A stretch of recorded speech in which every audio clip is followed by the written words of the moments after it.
மக்களே இன்னைக்கு ஒரு மினி விலாக் பார்க்கலாம். என்ன ரம்யாக்கா எப்போ பார்த்தாலும் ரசம், பருப்பு குழம்பு, வெறும் குழம்பு, மீன் குழம்பு, சாம்பார் இது தவிர வேற ஒன்றும் வைக்க தெரியாதுன்னு கேட்டால் புதுசாக எங்கே ட்ரை பண்ணி விடுவ. என்னதான் நம்ம புதுசாக வச்சாலும் அதை தொட்டு கூட பார்க்க மாட்டேங்காவ.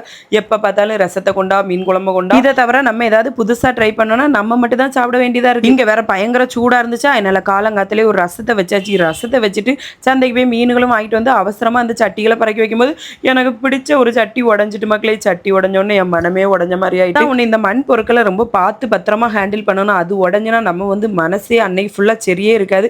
ஆனாலும் சரி வாங்கிட்டு வந்து மீனை சட்டியில் பறக்கி வச்சாச்சு. என்னென்ன மீன்லாம் வாங்கிட்டு வந்திருக்கேன்னா இறால் மீனும் சால மீனும் தான். சந்தையில் மீனும் ஒன்றும் இல்லை, மீன்பிடி தடைக்காலம் போட்டுட்ட பற்றியில். அதனால சால மீன் அவ்வளோ 50 ரூபா, இறால் மீன் அவ்வளோ 100 ரூபா. சால மீன் சட்டி பற்றி அவிக்கலாம்னு சொல்லிட்டு தான் வாங்கிட்டு வந்தேன். அது செகண்ட் குவாலிட்டியாக தான் இருக்குது. இறால் மீன் நல்லா ஃப்ரெஷ்ஷாக இருக்குது, அதனால அது சொத்தோல தான் கிடச்சி. இறால் மீனுக்கு மஞ்சள் மிளகாய் புரட்டி பொறிக்க ஆரம்பிச்சிட்டே இருக்கும்போது எனக்கு ஒரு என்னன்னா ரசம் வச்சாச்சுல, இறால் மீனை பொறிச்சாச்சுல, சால மீனை தூக்கி ஃப்ரிட்ஜில் போடு, நல்லா சூடு வேற அடிக்கும். போய் தூங்குன்னு ஒரே திங்கிங்கா இருந்துச்சு. அந்தால சரி வெளியே வந்து பார்த்தா திடீர்னு அடிக்குது, பார்க்கணும் மழை. அந்தால எனக்கு குசி ஆயிட்டு. அந்தால சால மீனை கழுவி சட்டி பத்த அவிக்க குசியோட குசியா சால மீனை பத்த வச்சு அவிச்சு வச்சுட்டே மக்களே. செம்ம டேஸ்டா வந்துச்சு. ரெசிபி வேணா கமெண்ட்ல சொல்லுங்க.